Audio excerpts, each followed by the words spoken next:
Nós vamos continuar, amados, aí as nossas mensagens no livro de Apocalipse.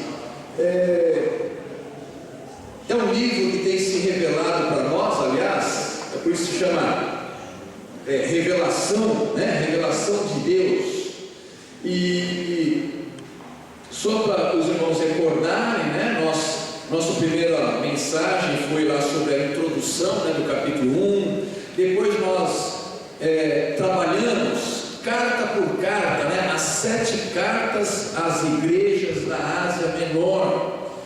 Depois nós tivemos aqui uma mensagem sobre a visão do trono de Deus, na semana retrasada. E na semana passada nós vimos ali a abertura dos 7 selos, né? Que somente Jesus Cristo podia abrir, os 7 selos que foram abertos pelo Cordeiro.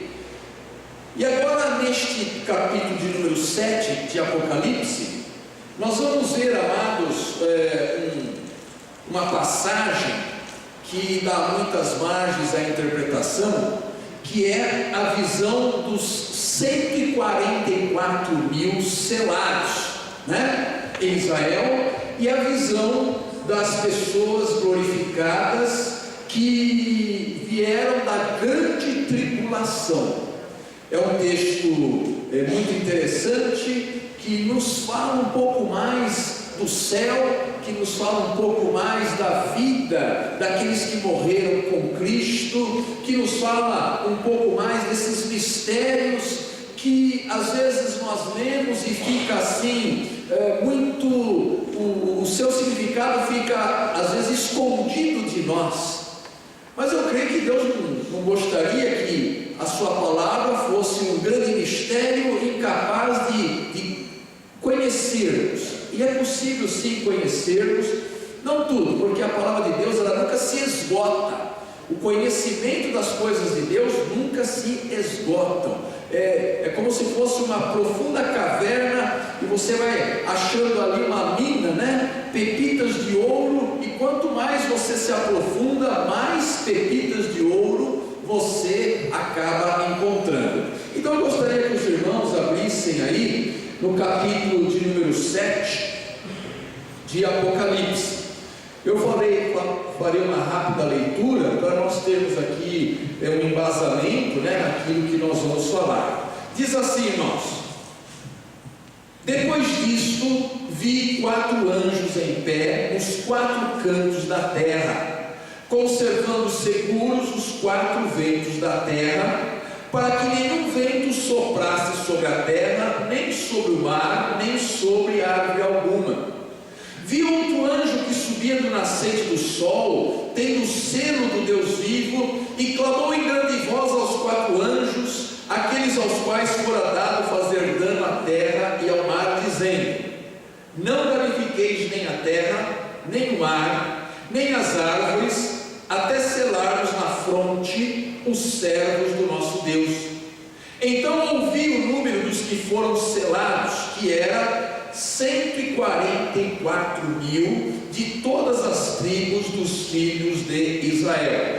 Da tribo de Judá foram selados 12 mil, da tribo de Rubem. Então aqui, amados, ele começa a dizer tribo por tribo e falando 12 mil, até o verso 8. O verso 9: depois dessas coisas vi, e eis grande multidão que ninguém podia enumerar, de todas as nações, tribos, povos e línguas, em pé diante do trono e diante do Cordeiro, vestidos de vestiduras brancas, com palmas nas mãos, e clamavam em grande voz, dizendo: ao nosso Deus que se assenta no trono e ao Cordeiro pertence a salvação.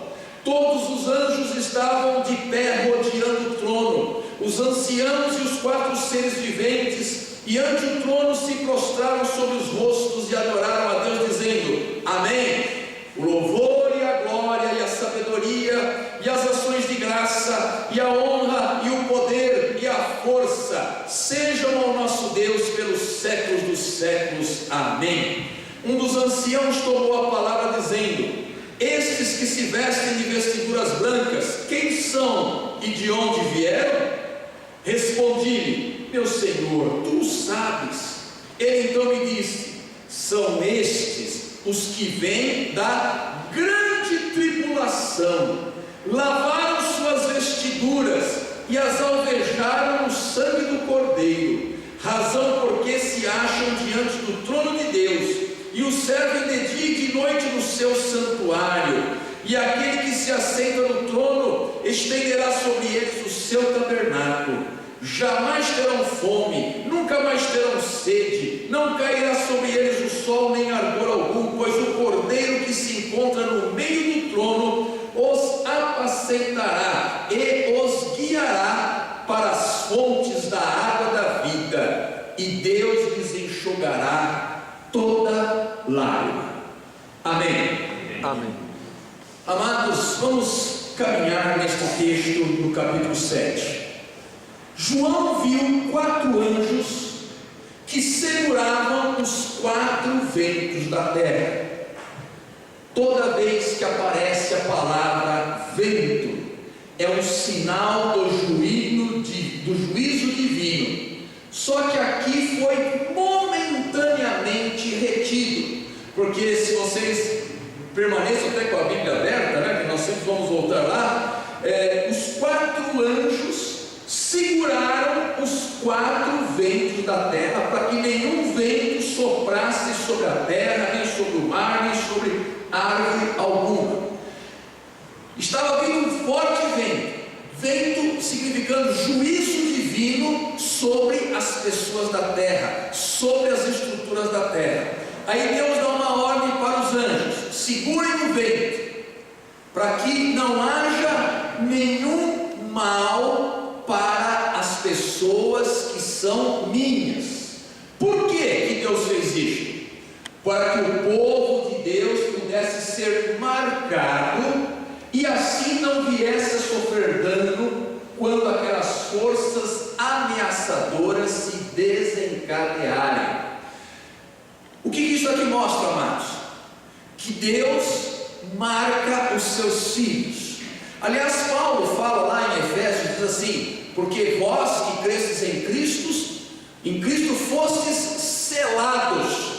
selados com o Espírito Santo. Todas as pessoas que são de Deus recebem uma marca. É uma marca espiritual que não dá para ver. As pessoas não veem, mas o mundo espiritual vê, sabe e conhece. Quando as forças espirituais do mal vê a mim, eles sabem que eu pertenço a Deus. Quando vê a você, sabe que pertence a Deus. Então Deus marca aqueles que são seus. Deus não quer que nenhum dos seus filhos se perca, que nenhum dos seus filhos sofra as coisas que haveriam de acontecer, como os gentios que negam a Deus. Não, o Senhor deseja que aqueles que são seus, aqueles que lhe pertencem, tenham uma marca. E diz aqui que esta marca é na fronte, né? Os servos de Deus são marcados na fronte. Eu volto a insistir que não é uma marca visível. E é interessante, o livro de Apocalipse, ele tem muitas aparentes paradoxos, né? A marca da besta também é na fronte ou na mão direita, né? Então haverá uma marca dos que se dobram à besta. Nós vamos ver isto lá no capítulo 13 de Apocalipse. Estes terão uma marca, né? A marca que vai remeter ao 666. Depois nós vamos falar disso aí. Mas aqui Deus deseja marcar os seus filhos, os seus servos, o seu povo. Então, amados, antes da grande tribulação deve ser diferenciado por Deus o justo do injusto, o santo do iníquo. O selo é a marca divina de proteção e posse. Ou seja, o povo de Deus é marcado por Deus. Deus conhece o seu povo. As forças espirituais do mal, o inimigo de Deus, também conhece aqueles que pertencem a Deus. Agora, é importante dizer, amados, que os filhos de Deus não serão tirados do mundo, mas estarão marcados com o selo de Deus. Jesus já havia predito isto, né? Jesus dizia assim: Pai, não os tire do mundo, mas os livre do mal. Então o objetivo de Jesus, amados, não é nos retirar do mundo, não é fazer com que os cristãos vivam numa redoma, protegidos de todo mal, nenhum problema vai lhes acontecer. Não, eles estarão enfrentando, mas estarão enfrentando todas essas tribulações, esses problemas, sabendo que pertencem a Deus, sabendo que existe uma diferença no mundo entre o santo e o profano, entre o servo e entre o gentil, o iníquo. E sabemos, amados, quando a gente sabe dessas coisas, nós nos tranquilizamos. Por quê? Porque todas as coisas cooperam para o bem daqueles que amam a Deus, até mesmo aquelas coisas que nos desagradam profundamente, até mesmo aquelas coisas que num primeiro momento elas vão trazer uma tristeza para a nossa vida. Nós cristãos precisamos estar sempre seguros disto, de que Deus conhece os seus filhos, Deus está trabalhando por eles, e que mesmo aquelas coisas que à nossa vista podem parecer derrota no primeiro momento, aquelas coisas que podem parecer que Deus se esqueceu de nós, não é nada disso. Todas as coisas cooperam para o bem daqueles que amam a Deus. E quando Paulo fala todas as coisas, eu faço a seguinte pergunta: existe alguma coisa que fica fora de todas? Não, né? Não existe. Todas as coisas cooperam para o bem e para o propósito daqueles que amam a Deus. Agora uma pergunta: quem são estes 144 mil? Lá no versículo 4 diz isto, né? Que foram marcados na fronte.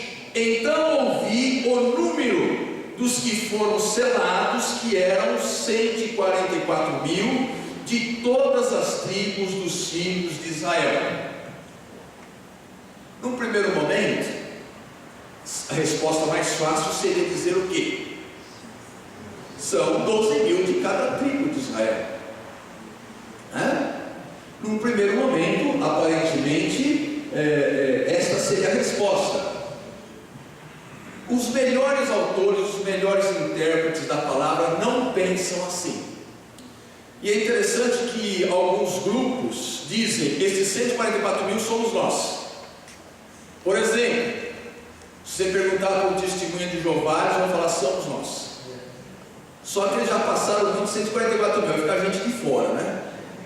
Então fica meio esquisito isto, né? Vamos ver aqui, amados, uma coisa. É importante, antes de eu entrar na resposta, nós temos de entender que a Bíblia, e mais especificamente o Apocalipse, ele está repleto de números que simbolizam alguma coisa. E se nós não entendermos esses números, o significado deles, nós vamos ficar perdidos. Então vamos ver aqui, eu já falei isso no nosso primeiro estudo, mas rapidamente eu vou estar passando aqui alguns números para os irmãos, né? Por exemplo, o número 3, né? Ele parece representar tríades de perfeição na Bíblia, tanto do bem quanto do mal: Pai, Filho e Espírito Santo. Quando na Bíblia quer se enfatizar alguma coisa, dizer: olha, isso aqui é muito mesmo, repete-se 3 vezes a palavra. Por exemplo, lá em Isaías fala que Deus não é apenas santo, Ele é santo, santo, santo. Foi daí que tirou a letra daquele hino de número 104, Santo, Santo, Santo. Vocês entenderam aí, o pessoal da música, entenderam? Né? Eu até já falei o número do hino, né? Então, o homem é espírito, alma e corpo. Existe o mundo, a carne e o diabo, aqui falando do lado negativo, né?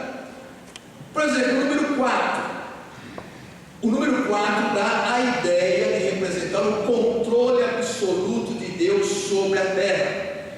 Inclusive, olha aqui, né? Vi 4 anjos nos 4 cantos da terra, conservando segundo os 4 ventos da terra. Aqui está querendo mostrar, irmãos, o controle de Deus sobre todas as coisas, né? Então, Deus tem o controle de tudo. Número 6, representa a pecaminosidade do homem e a inabilidade dele para alcançar a perfeição. Também é visto como o número do mal. É por isso que o homem da iniquidade, o anticristo, que fala lá no Apocalipse 13, ele tem um número: 666. Vocês lembram que eu falei agora há pouco do número 3? Santo, Santo, Santo. Eu tenho o número 6, você tem o número 6. Somos imperfeitos, então somos quase lá, quase no 7. Mas temos o pecado, temos a imperfeição. O homem, pela sua maldade, ele é número 6. Porém, virá alguém cuja maldade, cuja iniquidade é tão grande, tão grande, tão grande, que só podia ser representado pelo qual número? 666. Vocês estão entendendo, amados? Eu já estou antecipando aqui, lá, porque eu vou dar, quando chegarmos lá, as várias interpretações que existem de quem é o 666, cada uma mais esdrúxula que a outra. Mas na verdade, quero mostrar o seguinte: haverá um homem cuja iniquidade é tão grande, que os servos de Deus vão olhar para ele e falar assim: esse camarada aí não é apenas 6, ele é 666. Percebe? Número 7 fala da perfeição ou plenitude, a provisão completa de Deus nos seus procedimentos para com os homens. 7 dias fazem uma semana completa, 7 semanas entre a Páscoa e Pentecostes. A festa da Páscoa durava 7 dias. Os 7 Espíritos de Deus vai encontrar inúmeras vezes no Apocalipse, então nem se fala. Número 7, procurando mostrar a perfeição ou plenitude. Número 40, o 40 aparece como um número arredondado, que denota uma geração, um ciclo, uma fase. Chuvas do dilúvio, 40 dias, 40 noites. Israel vagou no deserto, 40 anos.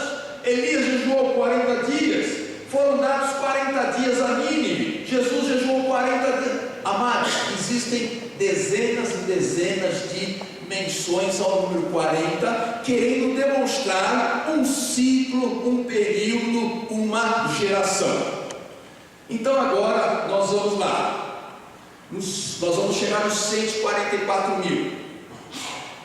12 é usado para representar, sempre é usado para representar o povo de Deus. 12 filhos de José que se tornaram as 12 tribos de Israel. Jesus chamou não 10, não 11 e nem 13 ou 14 discípulos, chamou 12 discípulos, para mostrar que aqueles discípulos representavam a totalidade do seu povo. As 12 tribos de Israel representavam a totalidade do seu povo. E 1000 é um número usado para representar uma grande contagem, uma grande multidão. Nós vamos chegar num momento que vamos falar do milênio, né? Milênio. As pessoas que são mais literalistas, e aí que está o problema, amados. Quem é literalista não entende patavina de Apocalipse, porque não se trata de literalismo. Não, mas está escrito aqui, pastor, 1000 anos é 1000 anos. Oh, meu Deus! Você tem que entender o significado simbólico. o que diz a coisa. É interessante que até na linguagem do dia a dia, né? A gente usa uma linguagem simbólica e você percebe que está sendo uma linguagem simbólica. Estou morto de cansaço. Nossa, ele morreu de cansaço? Não, estou cansado, né? Estou querendo dizer, é uma linguagem, né? Então, no Apocalipse nós temos isto. Então, o número 1000 é para representar uma grande multidão. Agora, vocês são inteligentes. Que relação tem 12 com 1000 com 144 mil?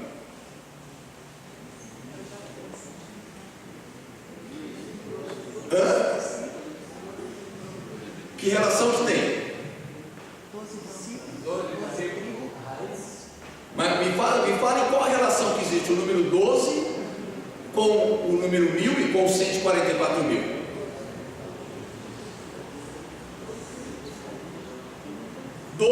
Vezes 12 vezes 1000, 144 mil. Estão vendo? Para indicar a totalidade, é um resultado que representa a totalidade absoluta, ou seja, nenhum membro do verdadeiro corpo de Cristo, igreja, será perdido ou esquecido. Então, amados, esses 144 mil é o povo de Deus. É o povo de Deus, tá? Então, é a totalidade deste povo que vai aqui, né, enfrentar aqui, é a igreja militante. A igreja militante.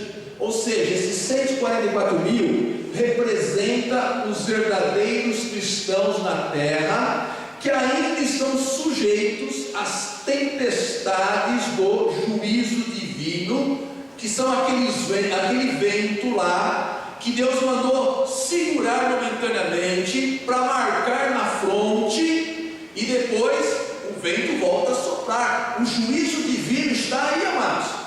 Essas coisas estão acontecendo aí nos Estados Unidos, na Europa, que nós estamos vendo pela televisão. Esse grande terremoto, não tenho a menor dúvida, faz parte do juízo divino sobre a terra. A ganância do homem, a ambição do homem, os gastos excessivos com armamentos, o esquecimento dos mais pobres, tudo isto é o juízo divino sobre o mundo. Então, esses 144 mil é a igreja militante de Cristo. Estão incluídos todos os seguidores de Cristo. Não existe nome de igreja aqui, é o corpo de Cristo. Deus sabe quem lhe pertence.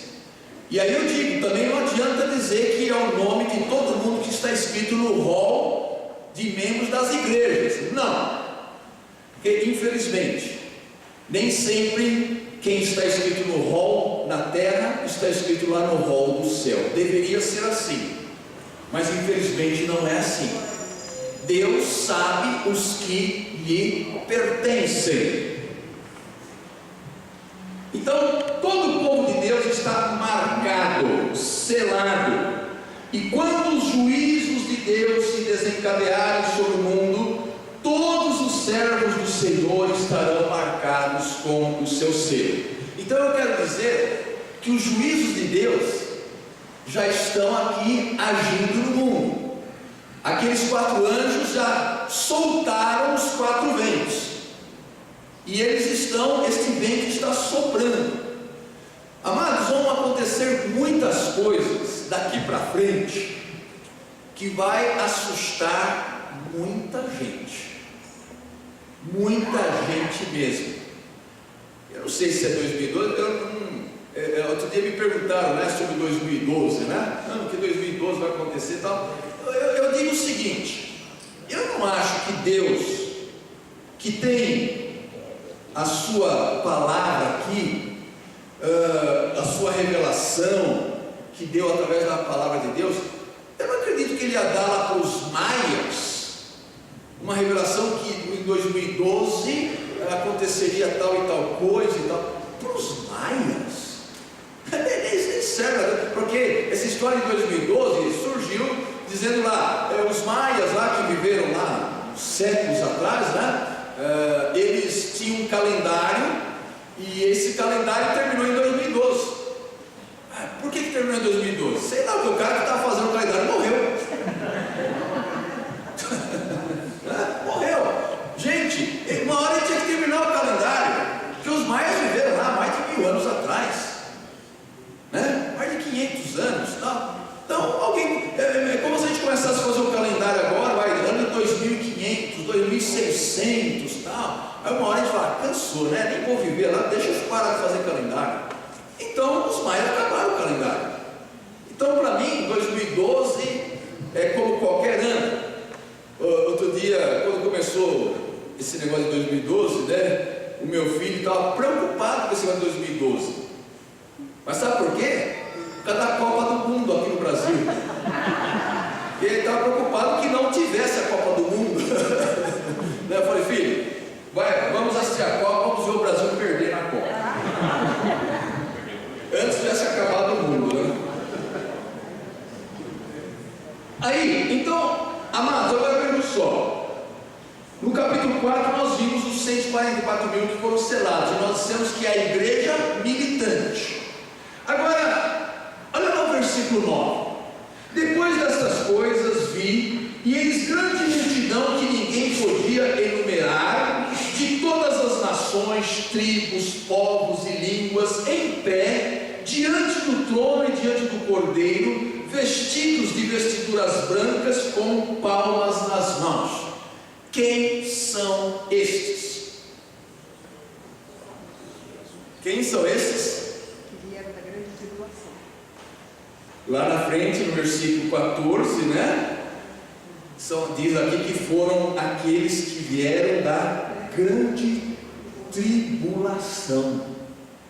Passaram pela grande tribulação, viveram a grande tribulação e agora estão louvando a Deus.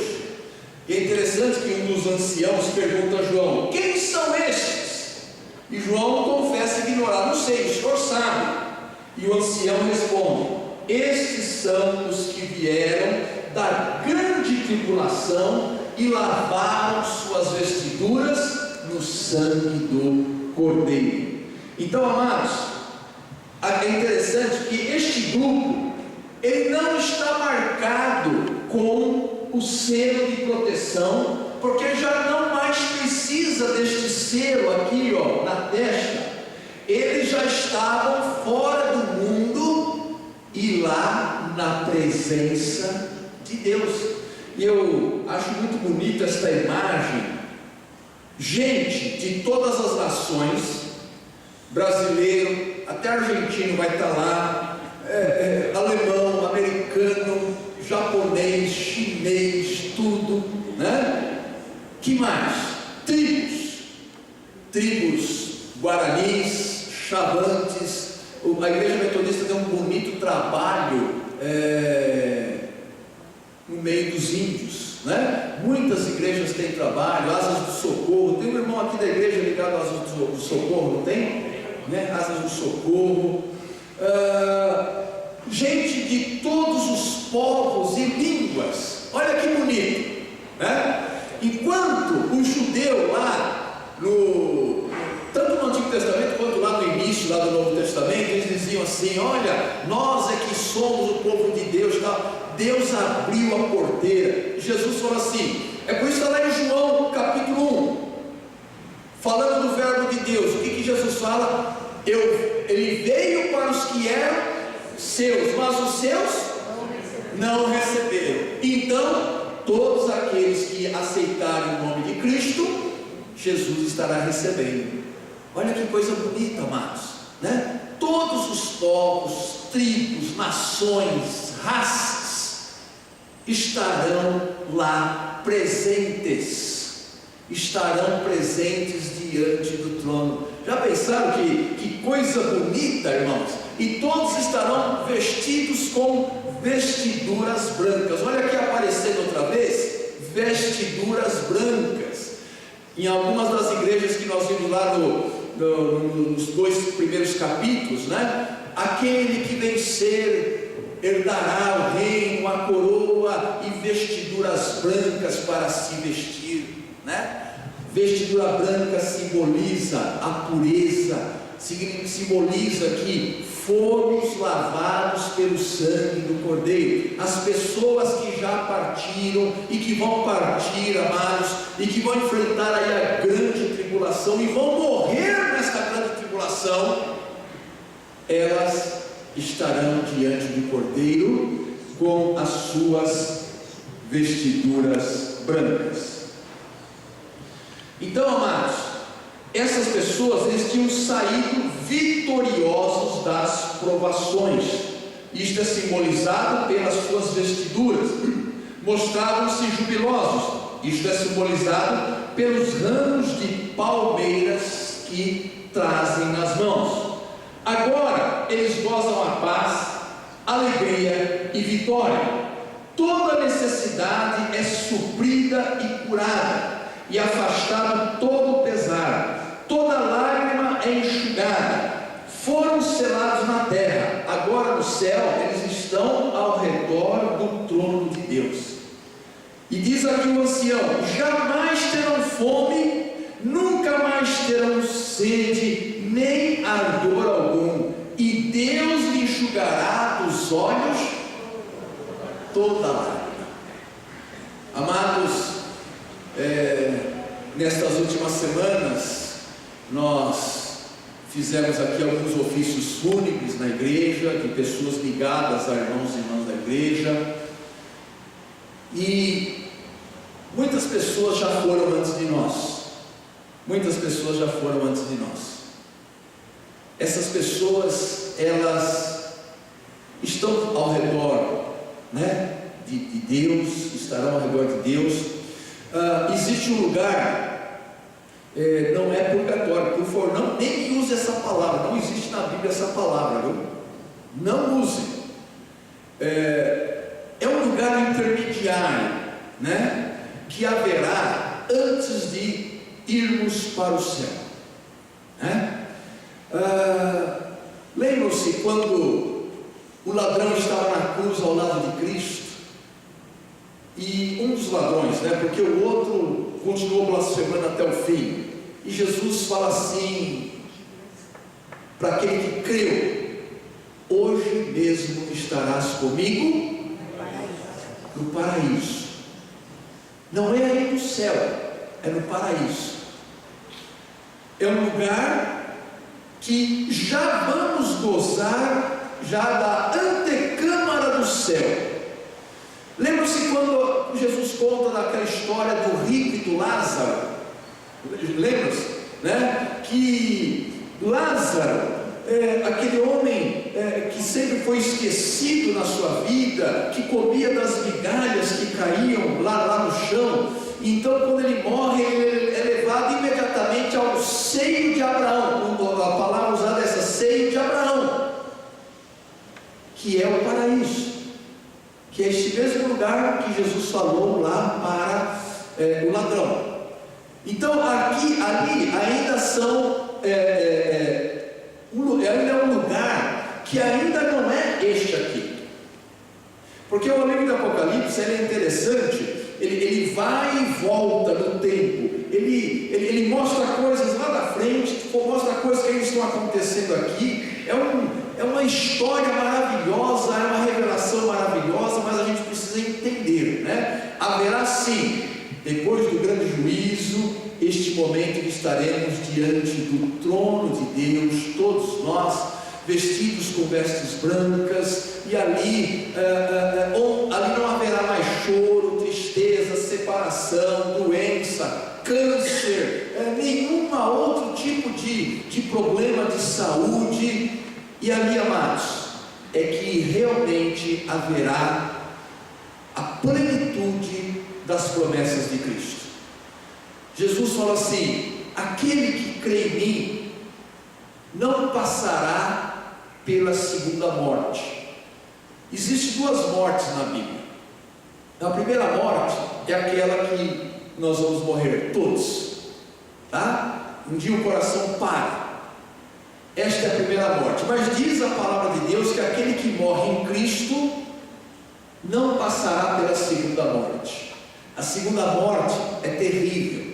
É aquela que depois do julgamento divino, aqueles que não quiseram ouvir Cristo, não quiseram ouvir suas palavras, estarão indo para a segunda morte. É interessante que naquela mesma passagem de Lázaro lá, aquele outro homem que foi então para um lugar de tormento, ele diz assim para Abraão, porque ele via Lázaro lá, ele fala para Abraão: Abraão, pai Abraão, por favor, mande alguém lá para os meus irmãos, eu tenho 5 irmãos, eles estão lá vivendo loucamente que nem eu. O que Abraão responde? Eles têm a lei e os profetas, que ouçam a lei e os profetas. E agora ainda fala assim: ainda que fosse possível sair alguém desse lugar para ir lá avisar, eles não ouviriam. Ou seja, amados, não é que vai voltar alguém dos mortos para contar, não vai. As pessoas têm a Bíblia, a lei, os profetas e o Evangelho para crerem ou não, né? As pessoas têm o direito de dizer não para Cristo Jesus.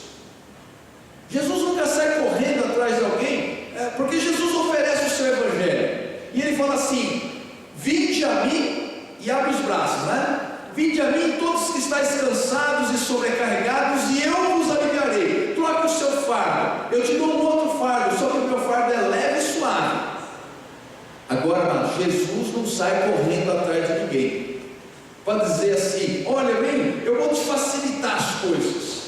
Que hoje em dia está um tal de alargar o caminho estreito para todo mundo poder entrar. Que história é essa, alargar o caminho estreito? O caminho é estreito mesmo. Jesus falou assim: meu caminho é estreito, porque é difícil. Hoje em dia estão alargando, né? Alargando. Esqueçam isso, amados.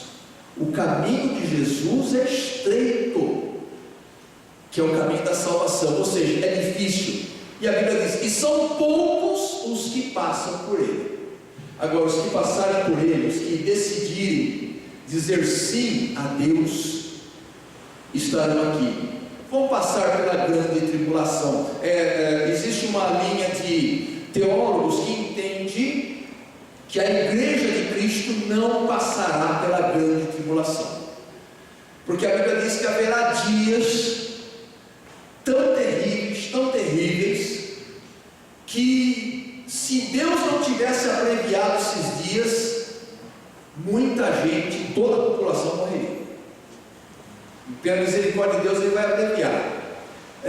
Então, alguns dizem que a igreja de Cristo não passará pela grande tribulação. Seria muito fácil isso aí, né? Só os ímpios vão passar pela grande tribulação? Não, quer dizer, não tem muita lógica isso, não tem mesmo. A igreja de Cristo vai passar pela grande tribulação. Tanto é que o versículo 14 diz justamente isso: são estes os que vêm da grande tribulação. Ou seja, vamos passar sim. Quem viver verá. Quem viver verá. Não sei se é esta geração, se é a próxima geração, mas como a gente tem dito aqui, está se afunilando, irmãos. Está se afunilando. Desde o início lá do Apocalipse, aliás, você está com a Bíblia aberta em Apocalipse, só vou terminar agora com esse versículo. Olha lá, Apocalipse 1:1.